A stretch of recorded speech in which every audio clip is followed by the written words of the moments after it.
Salut tout le monde!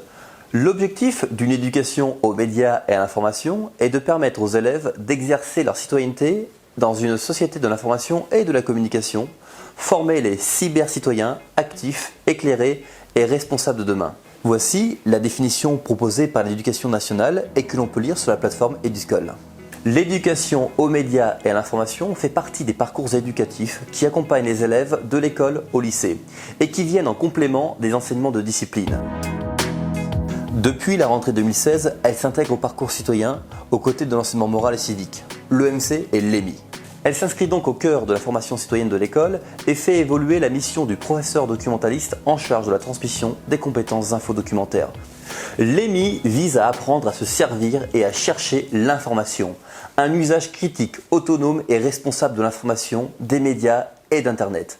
Interdisciplinaire, cet enseignement doit amener l'élève à analyser, produire et diffuser l'information en tant que citoyen. Et ce, tant dans sa vie quotidienne que sa vie professionnelle ou future vie professionnelle. Nous sommes tous des producteurs et des diffuseurs de contenu, et ce surtout depuis que les médias sont devenus sociaux. Nous essaierons ici de définir ce qu'est l'éducation aux médias et à l'information afin d'en comprendre l'objectif dans un contexte scolaire.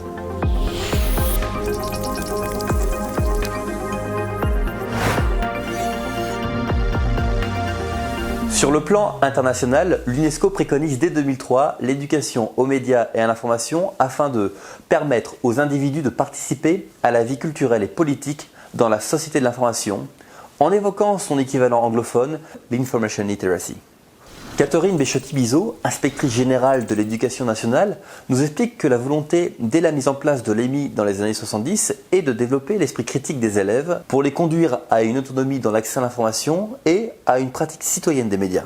L'information est partout et se décline sur de multiples supports numériques, des outils de communication du quotidien, comme notre téléphone.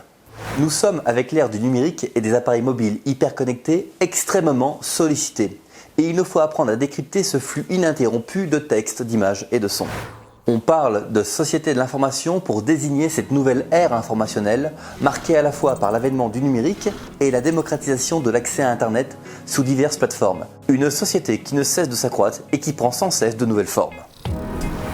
S'agissant d'une éducation aux médias et à l'information, 3 enjeux sont à retenir. Le développement d'une compétence de recherche de l'information, une compréhension des médias, une pratique citoyenne des médias.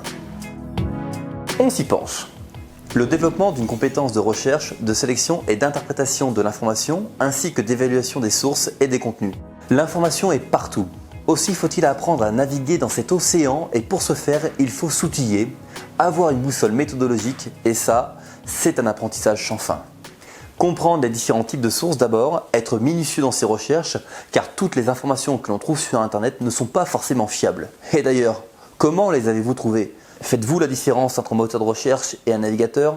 Faire une recherche d'information, est-ce forcément aller sur Internet?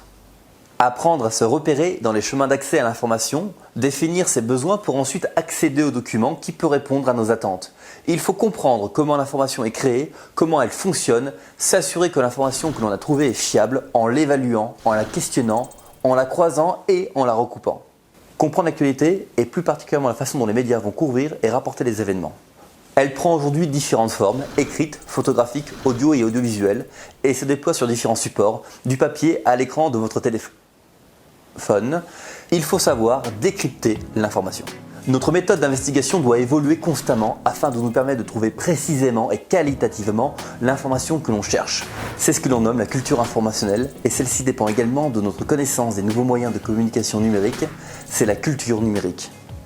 Ensuite, une compréhension des médias, des réseaux et des phénomènes informationnels sur le plan de la société, de la technique et de l'éthique. Autrefois imprimés et matériels, les médias prennent aujourd'hui des formes numériques, dématérialisées et largement accessibles sur les sites web, sur les bases de données, voire aujourd'hui à travers les médias sociaux. Les réseaux sociaux surtout ont en quelques années amené la possibilité à chacun d'écrire, de publier et d'être lu et surtout de partager l'information. Nous sommes tous de possibles contributeurs à cette masse d'informations et ce parfois malgré nous par le biais de nos données personnelles. En clair, quand tu écris quelque chose sur le net, ça reste. Les médias répondent à une économie et à des stratégies de vente. Ce sont des moyens de communication avec leurs codes et leurs phénomènes. Buzz, désinformation, partage, censure, qui ont évolué au fil des supports et dont il faut connaître les points chronologiques. Bref, comprendre les médias dans l'immédiat. Les médias, enfin, ont un rôle dans notre société. Ils communiquent de l'information aux citoyens et disposent en France de la liberté d'expression, le droit d'exprimer librement une opinion. À ce titre, ils doivent respecter une certaine éthique, un ensemble de valeurs. Enfin, une pratique citoyenne des médias, c'est-à-dire aider les élèves à acquérir une lecture critique et distanciée des médias et de leur contenu. Une initiation au langage, aux formes médiatiques pour mieux s'informer, s'exprimer librement et produire soi-même de l'information. Comprendre les différents médias et leurs circuits de diffusion dans un contexte scolaire. C'est aussi apprendre à en produire, créer, collaborer, s'engager. Journal, blog, web radio et même les télés. Bref, tout ce que l'imagination et la technique peuvent produire. La présence d'un média est à ce titre obligatoire au sein des établissements scolaires depuis 2015. Connaître les aspects juridiques du droit d'auteur et du droit à l'information. Être conscient de son identité numérique en ligne et des règles d'usage au moment de la publication. Apprendre à produire des contenus, c'est savoir être autonome et responsable. Cela participe de l'émancipation de futurs citoyens et surtout à la formation de l'esprit critique.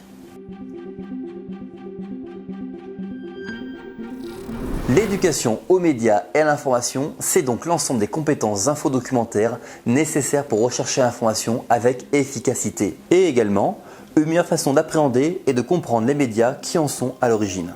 L'EMI a largement été repensé avec l'entrée du numérique à l'école, puis les attentats de Charlie Hebdo le 7 janvier 2015. Notamment la prise en compte des pratiques sociales des jeunes, pratiques informationnelles également, qui doivent trouver leur place au sein de l'école. Ce cours se termine, nous vous remercions d'avoir suivi. S'il vous a éclairé, n'hésitez pas à le partager.